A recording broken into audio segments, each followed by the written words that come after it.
Hey everyone, it's Nephis here. When Update 37 or Scribes of Fate DLC came out, it was discovered that 1-bar builds could get the Voltaic overload mechanic in Cloudrest as long as Reliquin was active. Previously, before Update 37, a person with a 1-bar build as an Oaken Soul build or a Werewolf would get Voltaic overload, but only as a minor single target damage over time effect, while not acting as an AoE as well to inflict damage onto the people around them.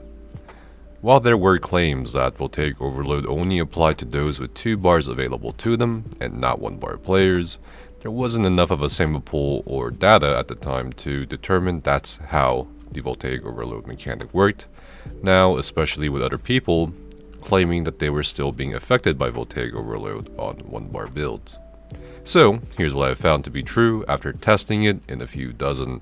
veteran Cloudrest raids that were side boss Reliquin fights, +1 Reliquin, +2 with Reliquin, and hard mode, with different conditions to just guarantee the results in addition to checking even more ESO logs from other teams.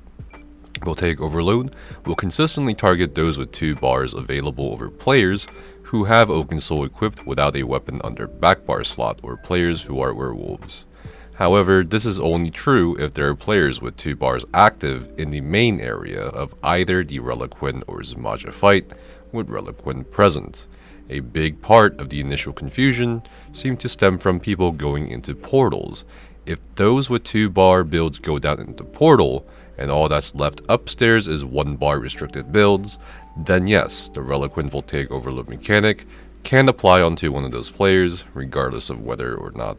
those players with the 2 bars in the Shadow Realm are alive. The nature of how this mechanic works, of course, apply to deaths. So if you have, in theory, 2 support players still alive with the other 2 or 3 support players dead for a VC or hard mode that have 2 bars, and one of them dies by the time Reliquin's Griffin applies Voltaic Overload, it seems like since there's 2 Voltaic Overloads going out, a 1-bar player will get it alongside the remaining 2-bar player.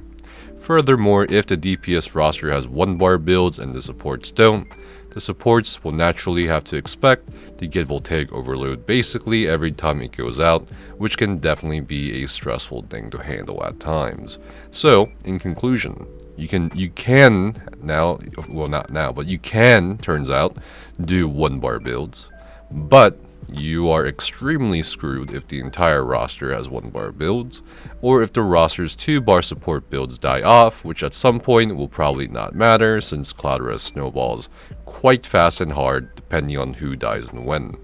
And if your supports are okay with it, then yes, you can still do 1-bar raid compositions in Cloudrest. If you'd like to stay up to date with ESO in terms of stuff like this, or builds and so on, definitely subscribe to the channel to support us, or check out the ESOU website linked in the description below. Thanks for watching, stay safe, have fun, and see you guys next time.